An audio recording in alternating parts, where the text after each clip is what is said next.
Hi, everybody. I'm Skip Elsheimer. Welcome to the AV Geeks Lunchtime Streaming Show, where we watch old 16 millimeter films. And some of you who work in an office environment probably know this phrase. After a meeting, it's like that could have been an email. That last film could have just been a film strip, just like a really simple, one frame, one frame. Now, it wouldn't have been an interesting film strip, and I would argue that that film was not very interesting. But anyways, we watch films. We haven't seen that one, so and that one was did not have a soundtrack. It was we scanned it.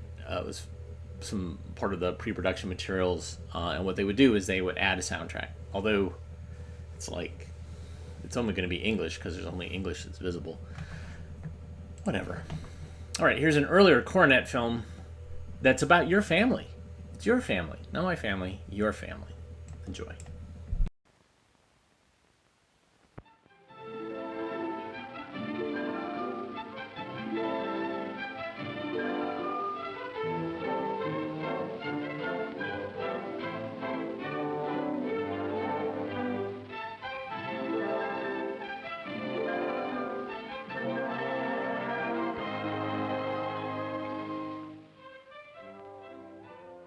Today we're going to see a story about one family and how they lived together. About Tony and his dog Fluffy. About his sister Nancy. About Mother, who takes good care of the whole family. And about Father, who works hard for his family. Our story begins one afternoon after school. Tony has been outside playing with Fluffy. Now he can hardly wait to get off his boots to tell his mother something. Mother, Mother, he cries, look what the mailman brought, movies of us. Oh, yes, Tony, the pictures Father took. Mother, could we see them tonight? Oh, I'm afraid not, Tony. Dinner will be late tonight, Mother said, because Nancy can't help me. She's taking her music lessons. And after dinner and the dishes, it'll be time for bed. Well, it's too bad not to see the pictures tonight. These are Tony's hooks. Father made this place for wraps so the children can help keep the house neat.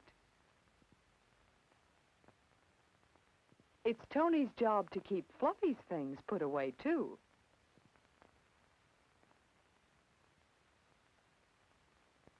It's time for him to prepare Fluffy's supper. That's another one of his regular jobs. Well, Tony works preparing the dog food just as he does every evening.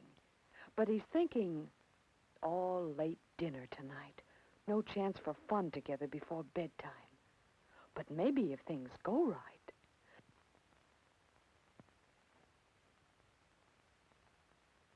Here, Fluffy, Tony calls. Good old Fluffy, want your supper? Stand up for it. But suddenly Tony stops playing. Look at the dirt from Fluffy's muddy paws.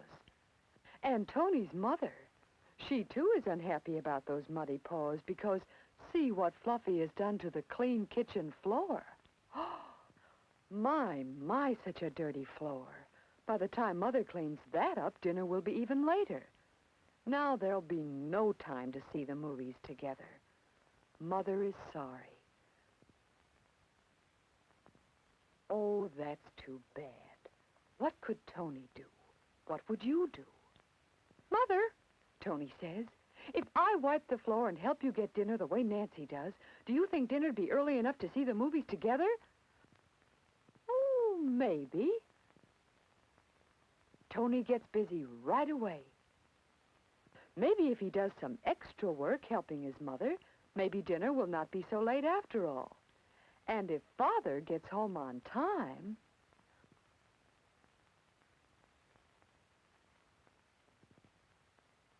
Then Tony looks at Fluffy's paws and he thinks, wish you wore boots, Fluffy.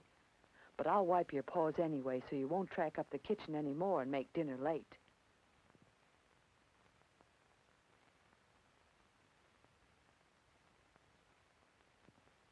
Then, as Tony washes his hands, he says, "Mother, could I help with dinner? I could shell the rest of the peas." Mother thanks Tony for helping with the floor and brings over the bag of peas. So Tony and his mother are busy getting dinner. Working together is fun, and you get more done. Have you ever done this?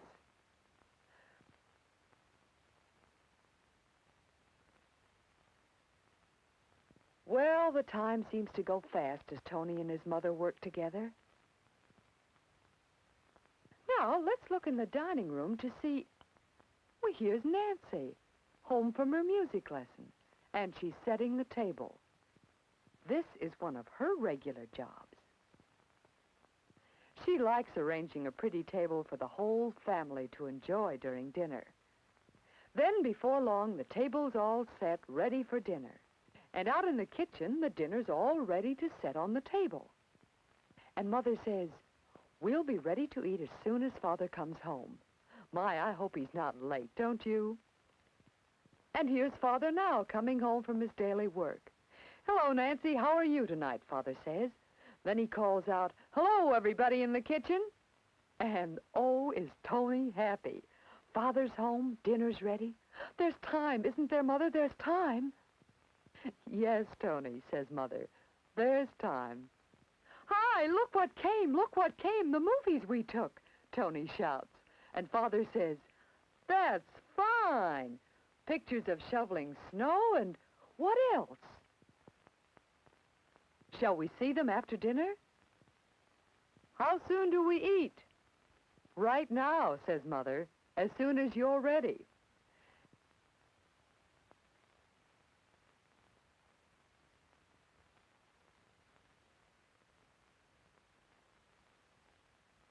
And so they all work together to get dinner on the table.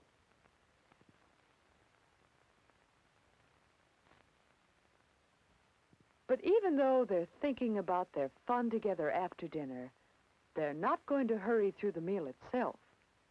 They make sure that everything is on the table in just the right place. They take time to pray together, giving thanks for their meal. Dinner time is happy time for this family. They talk about the good things that happen each day, sharing their fun with each other.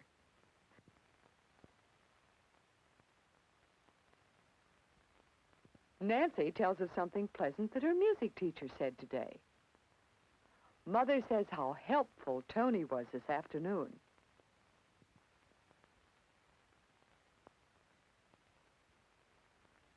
Tony tells of a new trick that Fluffy learned. Father tells of helping a man whose hat flew off and went sailing down the windy street. Well, now dinner is finished and Mother and Nancy are working together washing and drying the dishes. Here comes Father with the last things from the table.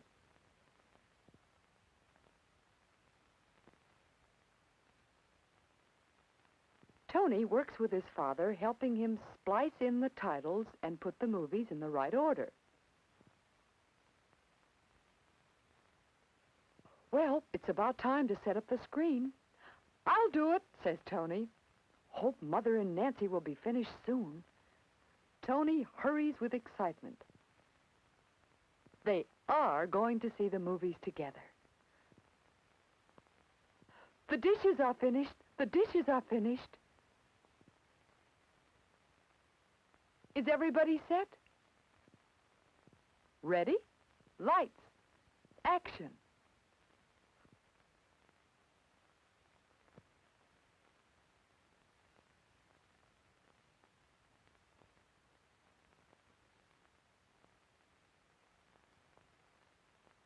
Oh, that's a picture of the first snow of the year about a month ago.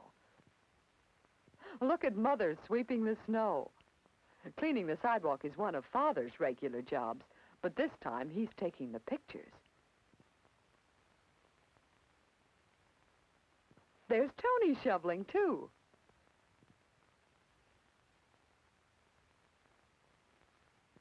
And Nancy helped by chipping the ice off. Yes, work goes fast when the whole family works together. And tonight, it's exciting seeing the pictures. Tony's family does have fun together.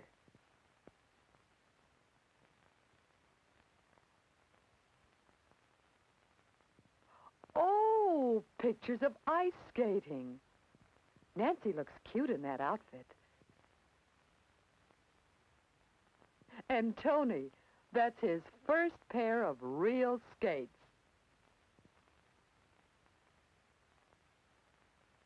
But he does well when Nancy helps him.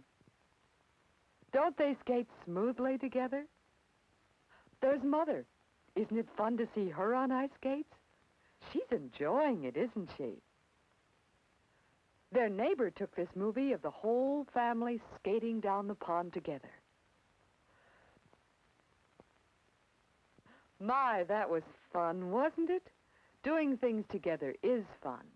It can be in your family, too, whether it's seeing movies as this family does, or working and playing together in other ways, as other families do. Tony is glad he offered to clean the floor and help with dinner. When everyone does his regular job and helps out by doing extra work, then things go better for the whole family, don't they?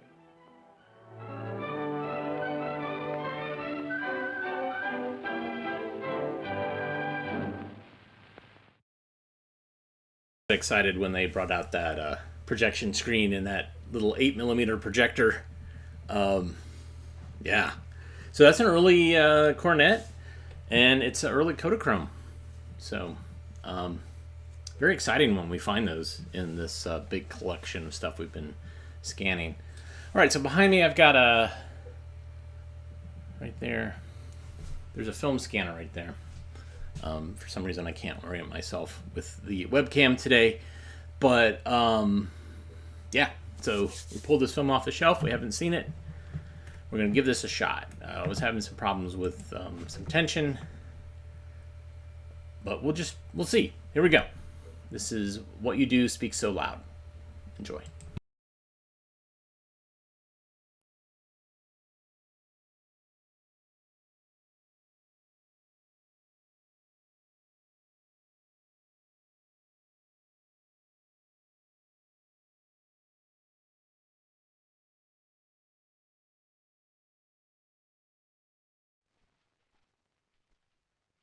Ten months ago, Ann Miller spent most of her day watching television. Emma Thompson felt frustrated, hemmed in by the four walls of her apartment. 10 months ago, most of these ladies didn't even know each other, living alone in the same apartment building. Anybody need a small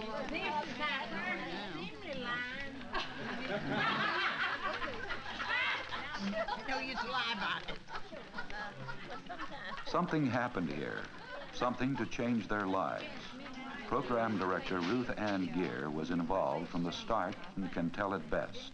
Well, this is a group that we formed over a year ago, a group that wanted to work right here where they live, and they are what we call a mailing group. But in actual fact, what they do is a great deal more than that. They help organizations who have to put out mailings of various kinds or prepare kits for people who go out and solicit door to door. And these ladies make fundraising possible. You'd be surprised at the response. Now, we started out with just 2 or 3. And we have this group, it's a representative group. We have this many, nearly every, not this many, every Thursday. We meet every Thursday. We couldn't get along without this program. We just look forward to the time we do working. What I like about this RSVP, I like the dinners they have. Oh. I enjoy that. I think it means to them what it might mean to any of us. An opportunity to participate in what's going on around us. Many times the older adult, through no fault of his own, is cut off from doing just this sort of thing. And through our program, we like to think we can bring participation back into the lives of those who still want to participate. Across the country, this mutual involvement is catching on. They are dedicated people. They have resources that nobody else in the world had. They are very clever and anxious to show somebody else what they can do. And we have so many volunteers who have had skills that have lain dormant for so long, and they're just happy to pass it on to somebody else. But this would be very lovely with all the birds. And there are many agencies and institutions that welcome these talents and depend on volunteers for day-to-day operations. In San Diego, Colonel Owen Clark has some difficulty in running the nation's second-largest aviation museum. We have volunteers working on aircraft, on engines, in our library and archives, collating and sorting out our many photographs and documents, so there's no end to the variety of jobs that are available. We're very limited on funds, and by having the RSVP program, there's no question but what it helps us a great deal. No way we could get all the jobs done for the public and for their enjoyment without the volunteers. Dan Burnett is perhaps one of our most talented volunteers here under the RSVP program.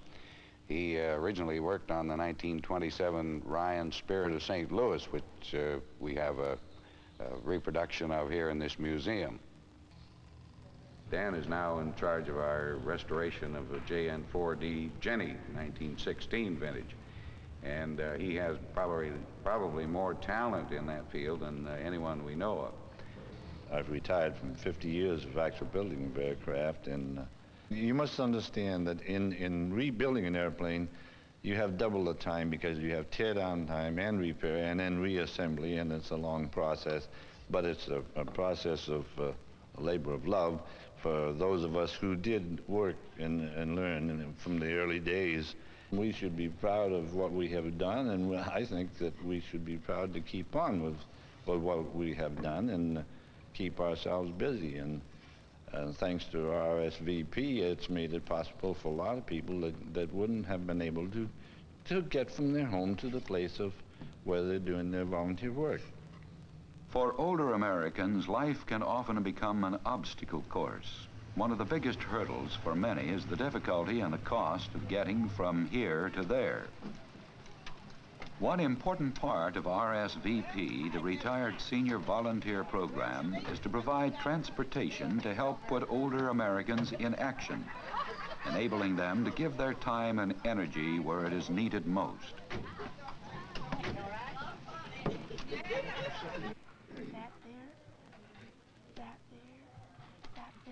There is an endless variety of opportunity for communities and agencies to use the experience and wisdom of senior volunteers.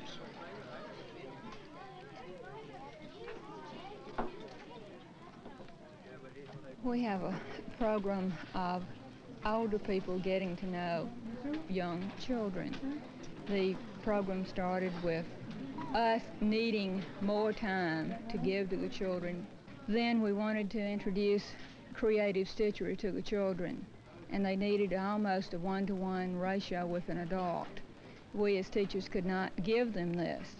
Therefore, we started looking for help, and we discovered that senior citizens had the time to do it. Yeah, do that down. I missed it right there. We can't go to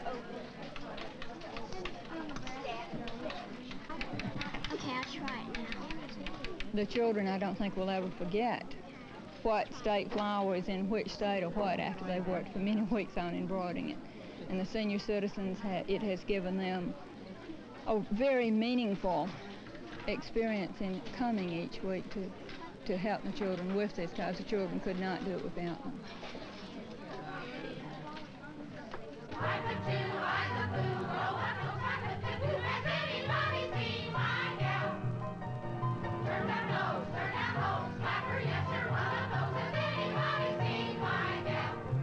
They're called the galley slaves, and it's a different kind of volunteering, entertaining at hospitals, institutions, and anywhere they're needed.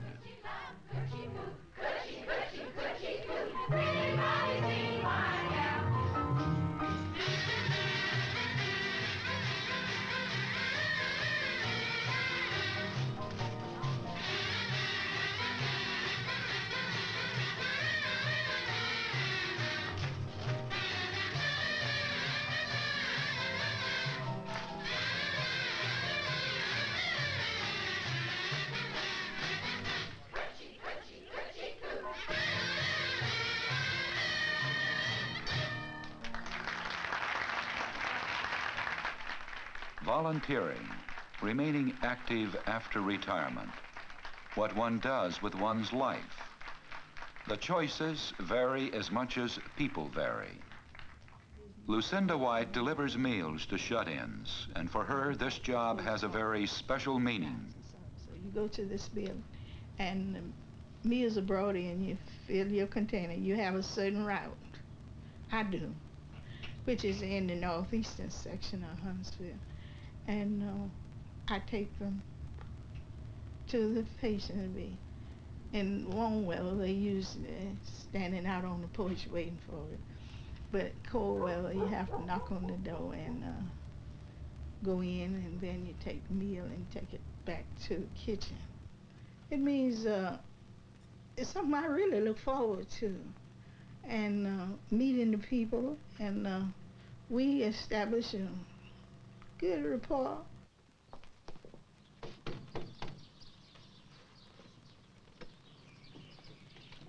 Well, where you are? Hello there. How are you? Fine. That's good. Fine. Well, how you been since I've seen you? Pretty good. You didn't think you was gonna sit at this early, did you? No, I sure did. You've been getting along fine too. I ain't much for talking. You're not much for talking, are you? No. Which you might a fine person, though. Thank you. I enjoy coming out here. Well, you get the chance of meeting people, not only meeting people, you really become involved with people. Now we're going on inside, and I'll put your meals up for you. People, if they're going to be stimulated at all, let it be by what I do for them or do to help them rather than just talking to them. I don't know where I heard it. I've heard it all my life, pretty near. Oh, what you do speak so loud, I can't hear what you say. Hi, Mary. How you doing?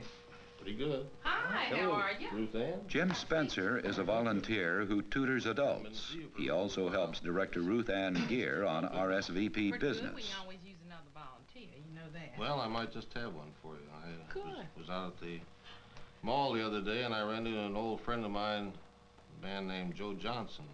So I told him about the tutoring I'm doing for the adult education program, and told him how and why I got into it, and he seemed to be quite interested. So I told him that I'd mention his name and phone number to you, and that you would possibly get in touch with him if you could find a similar spot for him. But listen, do you see him? I run into him. Why don't you give occasionally. him? This explains our insurance and this, of course, the whole program with our telephone number. But I've made a note, so very good. I'll move while he's interested. Sure, he'll be glad to get it. We have a very, very informal interview with volunteers But we need him next. because they are hesitant, and particularly the ones who have never volunteered before, have a hesitancy in making that first step. Barbara Davis heads another community's retired senior volunteer program. She thinks this program serves the government's real function in helping people help themselves. This stigma on age and 60 years of age or 70 years of age, hopefully through programs such as RSVP and the other programs working with the senior citizens, will eventually dispel the stigma attached to aging. I think it's a great mistake for some of these people who assume when they retire that they are just going to settle down and wait for death to come.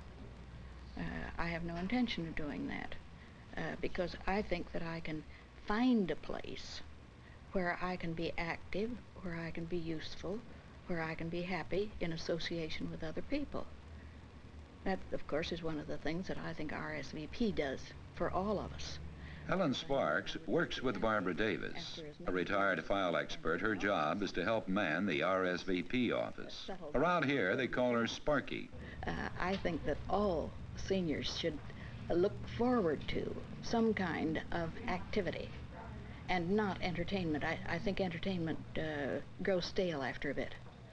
You can play cards so long, and then after a bit, that is off. More and more older people now realize that they have a choice, that they have the opportunity to do. Gisela Reisig taught herself to weave while in her 60s and is now teaching some other retired people. Phil Phillips has worked with tools and around cars all his life, and when his turn came, he sure didn't want to retire. Now Phil volunteers his time and experience to teach some elementary school kids things they may never have learned otherwise. The elderly people like me, senior citizens, I think if they keep them, they need this. Not only kids, but the senior citizens need to keep alive. Shucks, they're gonna, your brain and your body both will dry up if you don't keep active. I came in and said, I want to serve some. And so she said, well, why don't you go to the Senior Citizens Activity Center and see whether you can help them? So I came in and we talked for a while, and then the lady said, the director, Mrs. Lewis, well, the greatest favor you would do us if you would learn to weave. I said, to weave at my age? Yes, we have two looms and nobody to weave. I've worked with kids for years. I've had a lot of experience working with kids of different ages. And I like it. It's remarkable. I think mainly what we are doing here is maybe a little bit unusual, because we really have to learn a lot of things we never learned in our lives. And I think just as you are getting older, this is very important to keep young. Got troubles. Well, that's the story of my life. We have always got troubles. What's your problem? Let's see. Let's figure this out. This has got to come out of there, doesn't it? You can practically go away and leave them, and they can get her back together. Oh, there might be a few points, a few of the fine points. Now, like one little girl here today, on one of these carburetors, there's some little bitty hairpins, and she got those things right on them. And they're hard to get on too. They're not easy. Just don't see how they got it so quick. It surprised the stuffing out of me. In weaving, of course, there's something wonderful involved. You have to be creative. And if in our age we have a chance to be creative, I think that is quite something. No sense in the guy sitting down and go to seed.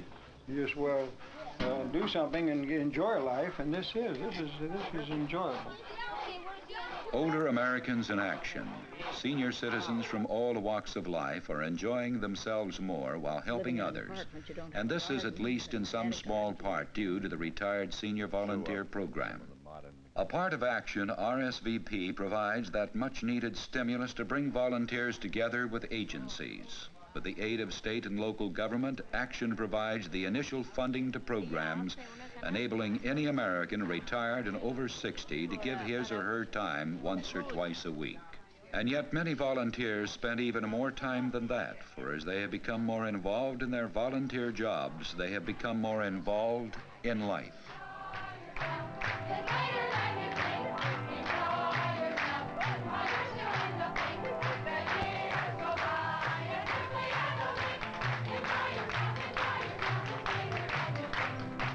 Stretch yourself, keep yourself active. But if we keep going, there's no limit to the age that we can expect to be. By helping others, you're helping yourself last a little bit longer, I feel. And there's a fulfillment that you would get that I wouldn't otherwise get.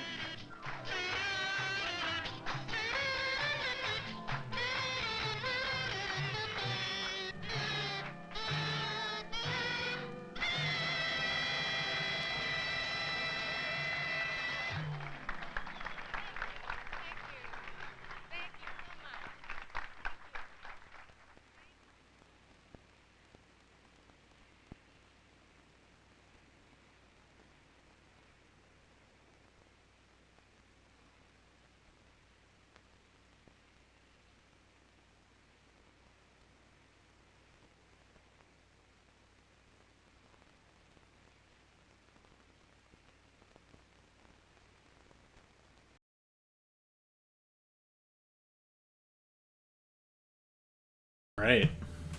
So Action, I have some PSAs, excuse me, that talk about Action as this volunteer agency.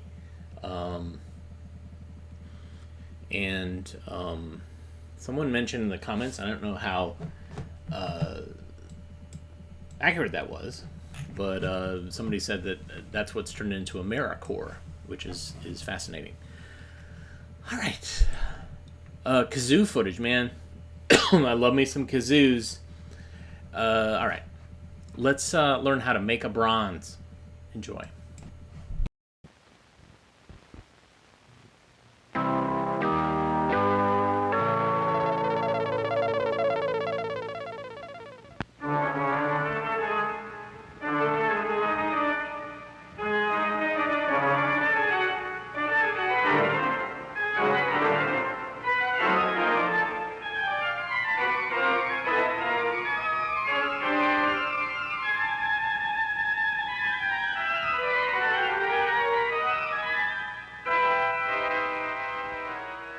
I'm very pleased with the exhibition at the Museum of Modern Art because it was made with great love and respect for the work of the artist. Now, for me, it's quite an experience because I'm seeing more than 40 years of my own work, and I think that it's a great lesson for me. I don't have any preference for some particular work which is at my exhibition.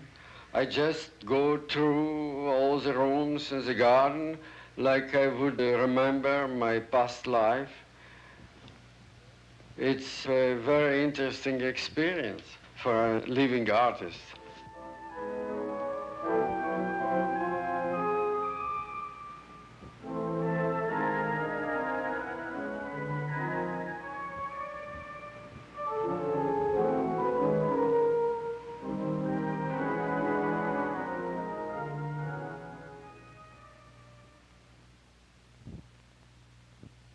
When I look at the room of my beginnings, while I was still very young and very enthusiastic, and in this atmosphere of Paris before the First War, marvelous creative atmosphere, and then my early Cubist period where I was looking for a new language, and then when the new language was assimilated, everyone started to tell his own stories, and I started to tell my stories.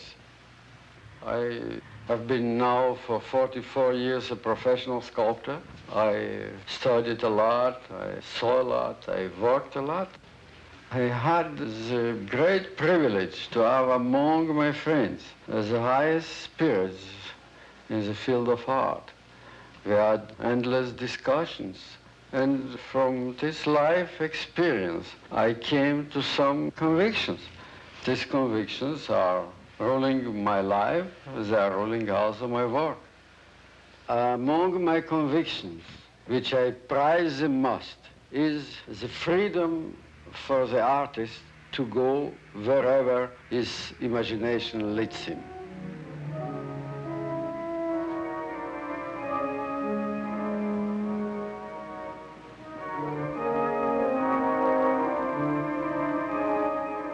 When I was in 46 in Paris, I was asked by Father Couturier if I would like to make a Virgin for the Church of Assisi. First of all, I was a little bit surprised because, after all, I'm not Catholic faith. And I told so to Father Couturier, and he answered me, if it doesn't disturb you, it doesn't disturb us. And I was very pleased with this answer, and I said immediately that I will consider to do it. I started to think about my vision. And for a long time, really, it didn't come until one day I had an inspiration, and I immediately saw how the vision should be. And I started to make my sketches. I made a lot of them, drawings and little sculptures. And finally, I made a big scale model. So I started my big sculpture. And I worked for an entire year on this Virgin.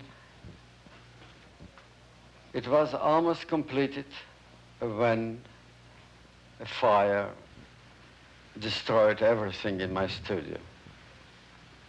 and the Virgin was gone.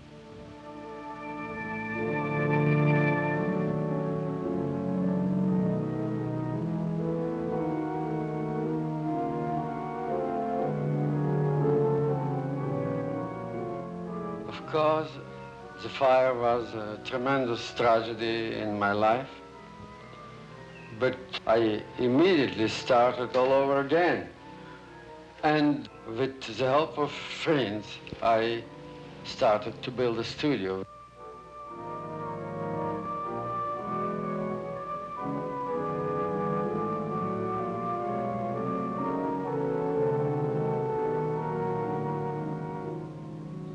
You are surprised to see so many works of art around my place, but really I'm not a collector, don't misunderstand me.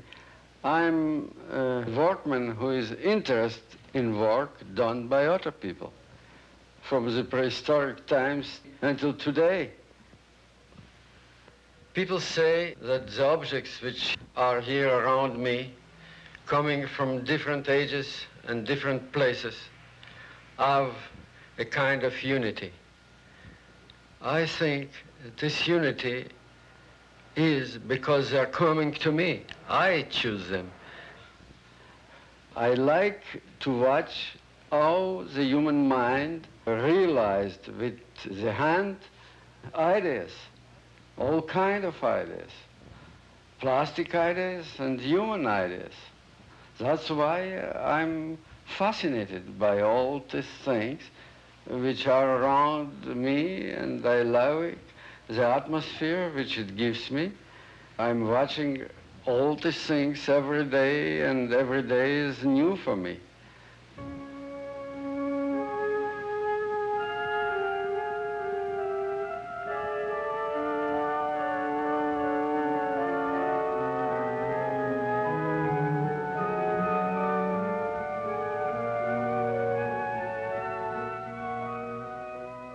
I love my craft because it is like being a workman. In the early morning, I'm getting up and I go to work. I walk to come to my studio. And then over there, it's not only a physical work, but also intellectual. I have the feeling that all my human potentialities are busy while I'm working. And it gives me a tremendous satisfaction. It gives me also a lot of strain because in the evening I'm just worn out every evening. Nevertheless, I walk back home and then I can read a little bit or listen to music.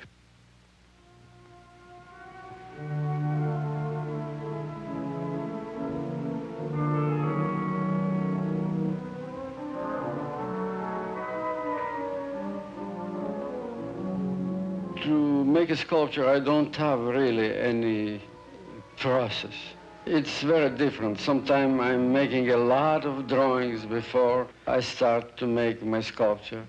Sometimes it comes spontaneously, just like that, without thinking, automatically.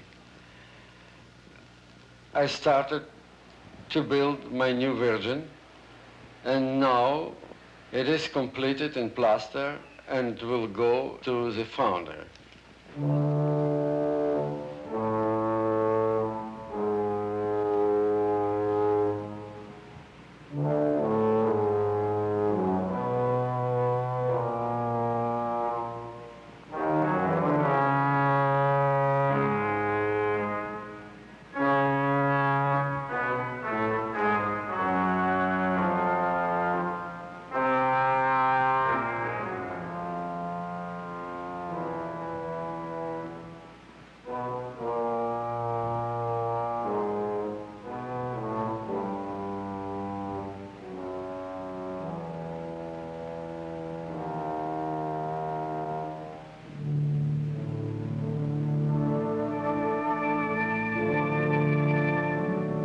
The processes of sculpture, of course, are very complex and complicated.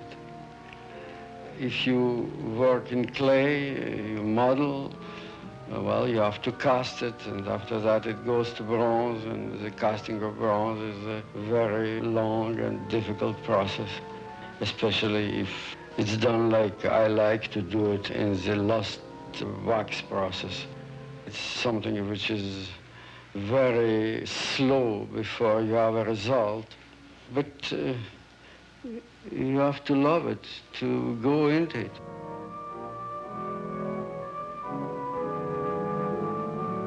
So you see, I'm working on this version since 1947. Now I will have a lot to work to retouch my waxes, and then after that to chisel the bronze, and quite a lot of work before it will be completed. I have now my sculpture in wax. Whatever I'm doing now will appear in the bronze, even my smallest fingerprints. After that, we will add to my sculptures a lot of gates or kind of tubes which will help the wax to melt it out through these channels, and after that the metal to come in.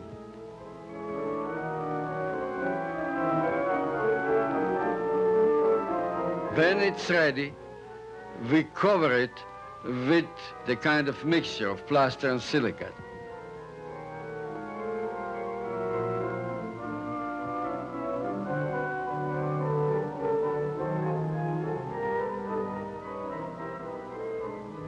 And when everything is finished, we have our mold. This mold is put in a kiln where it will stay for a few days until all the wax is melted out.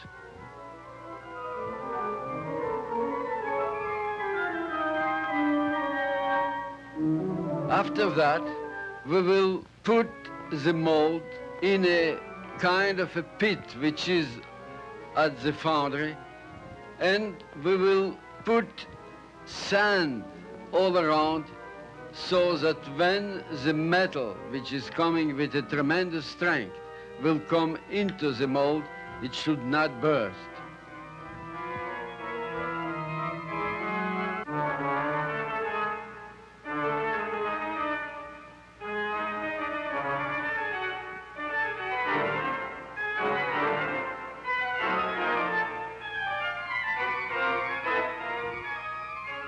Then the metal is melted and poured into the mold.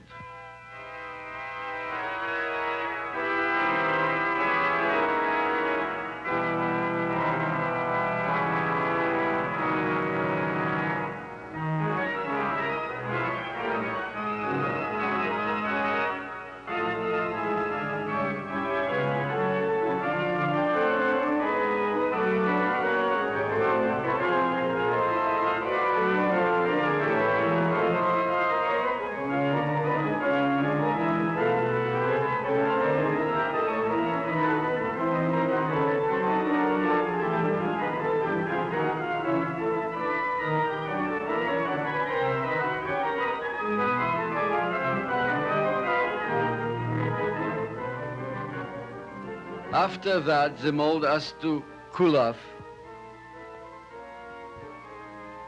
And when it's cool off, we take it out from the pit and we break the mold.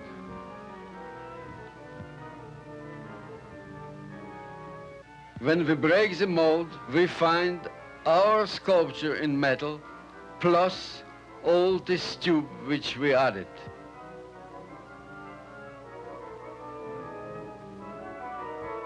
These tubes have to be cut away.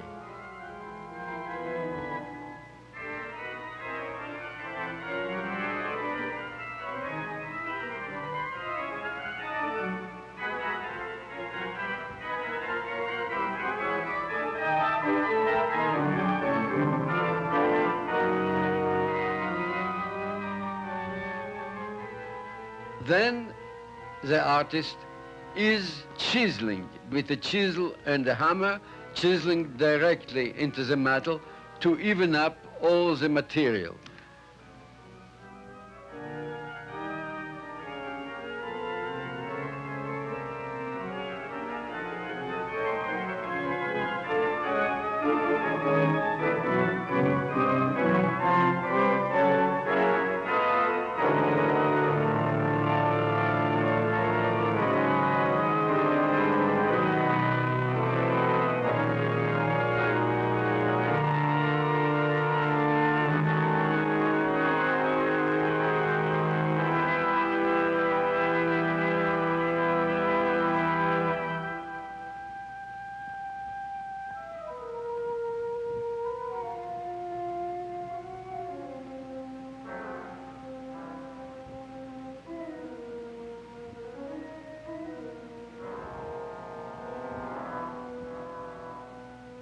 When all that is finished, we give color to our sculpture with all kind of oxidations of different acids until we come to the color which we like.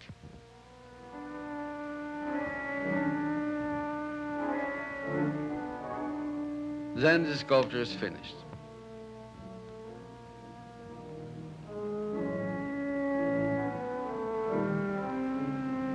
The history of my Virgin is very rich in all kinds of experiences.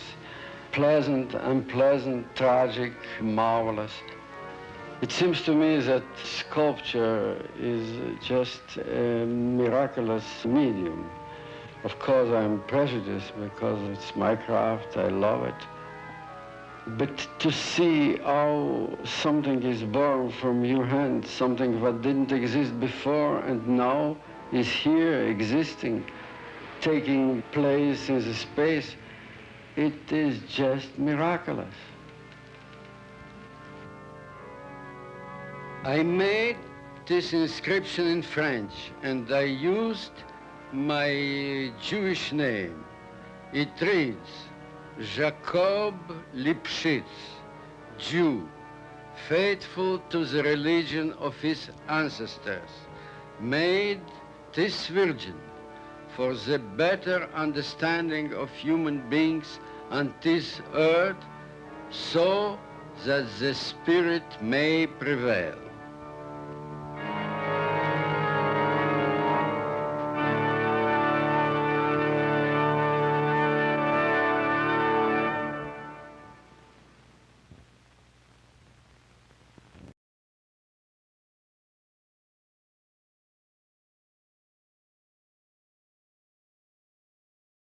Pretty awesome, actually. We went from kazoo music to erratic pipe organ, but yeah, you know, you guys can handle it.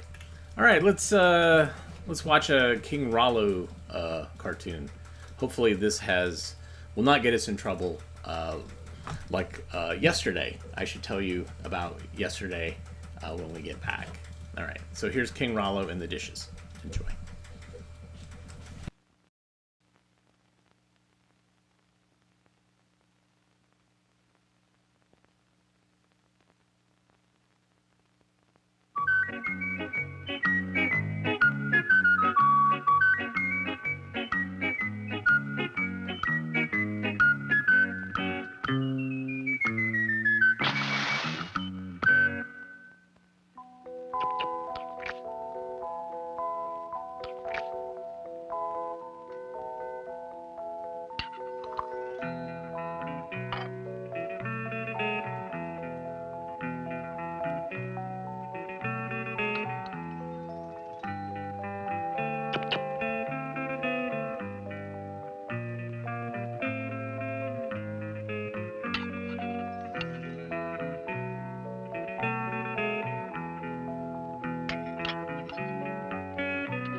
That was delicious, said King Rollo after dinner.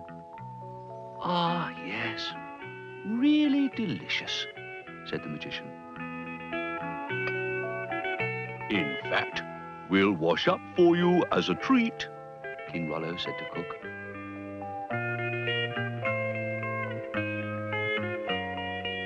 Oh, yes, said the magician.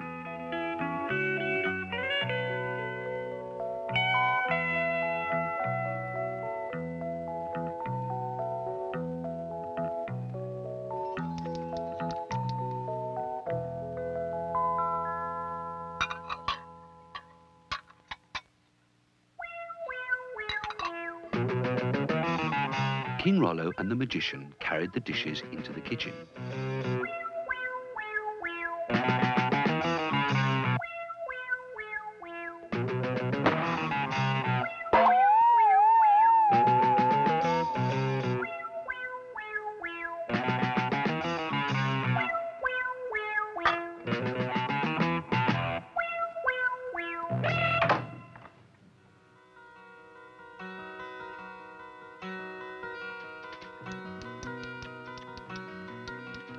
Wash them up by magic, King Rollo said to the magician. That would be cheating. Cook doesn't use magic, said the magician. Oh, all right. I'll wash and you wipe, said King Rollo.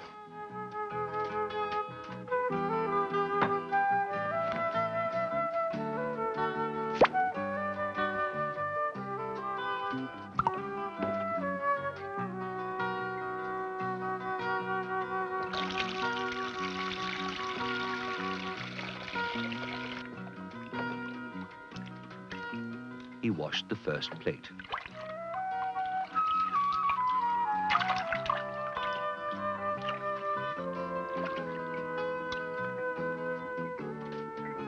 Then he washed the second plate. It was going to be a slow job.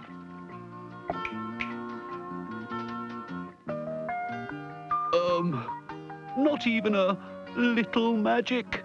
King Rollo asked hopefully. Cook doesn't use magic, sighed the magician. All right, you wash and I'll wipe, said King Rollo.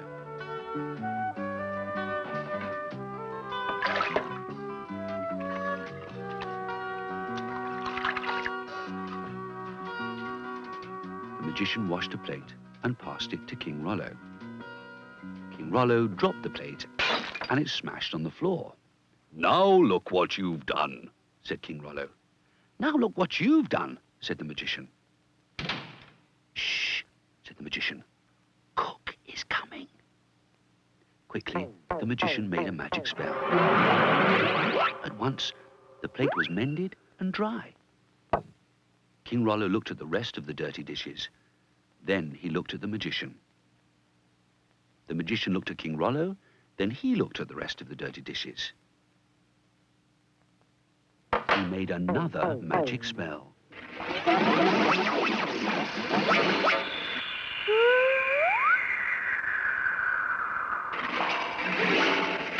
At once, all the dishes were clean and dry.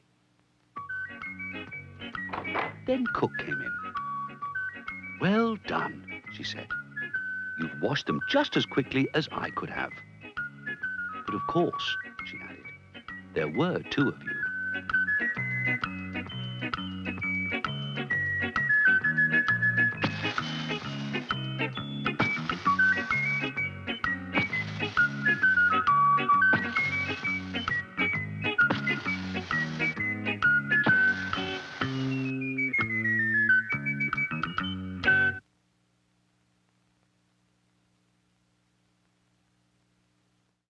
Oh, King Rollo. It looks like things went okay. So yesterday I showed Kindergarten Twigs from a City Tree, which was this fascinating cornet film made for educators, basically about teaching kindergartners in an inner city environment. And in part of it, there was a speech by Martin Luther King, and it wasn't the I Have a Dream speech, it was another one. And I woke up this morning with a YouTube message saying that video had been blocked, that EMI owned it, and they took down the entire hour-plus long video, and it just bums me out. Like, Martin Luther King's estate are so grabby and greedy with the content of Martin Luther King Jr. That it's hard to have any presence of him without this hammer coming down.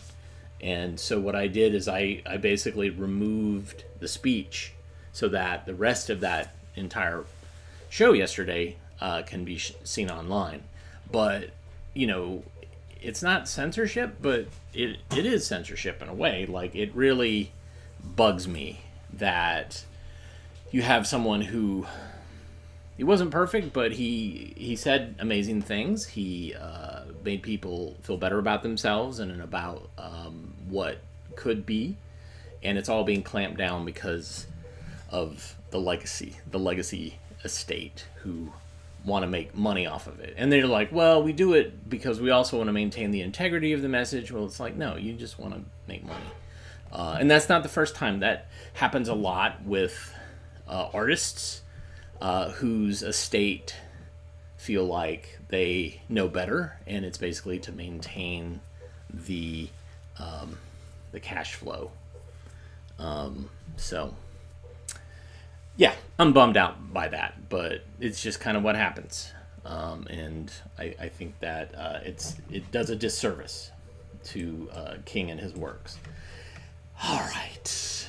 Anyways, and I did mute the other music that I thought was going to get me in trouble, and sure enough, it was something else that got me in trouble.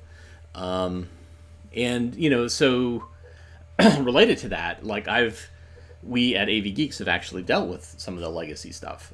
Someone came to us with a 1/4-inch open reel recording of the I Have a Dream speech that was done at a high school, I believe in Rocky Mount, months before it was done on the Washington Mall. And so we digitized it for them, for this professor who had it, and who was writing about it because of its correlation to Langston Hughes. And then we said, oh, well, you should also take it to someone who really knows how to sweeten the sound. And so they took it to George Blood Audio, which is based near Philadelphia, and they tweaked it and made it better. But yeah, we've done a lot of stuff with Martin Luther King's legacy. We've transferred home movies, what he shows up in, and television news stuff when he was in Nashville, stuff that has happened when he visited Raleigh. So he's got this legacy that goes beyond his words, and so it's just frustrating. Anyways, getting off the soapbox. Anyways, everybody have a great rest of your day and weekend. We love showing you stuff, and today was a wild ride, I think, as far as what we saw. And I love sharing them with you and love your eyeballs, etc. If you like what you saw, hit the thumbs up button. You can also support us by buying us some coffee at ko-fi.com/avgeeks, patreon.com/avgeeks, etc. Also, there's so many ways that you can donate and help us. One way is you can just watch other films that we have online on the YouTube channel, because we get ad revenue from that, and that helps pay for shelving, and it pays for storage unit rents, of which we have 4. But there's other ways you can support us. One way is to also, there's a campaign, crowdfunding campaign for Mystery Science Theater for a new season. And I talked with those guys, and they've decided that every new episode is going to feature an AV Geek short that they're going to riff on. So by supporting them, you'll absolutely be supporting us. So if you like that kind of thing, that's an opportunity for you. Yes. Anyhow, have a great weekend, and we'll see you on Monday. Take care.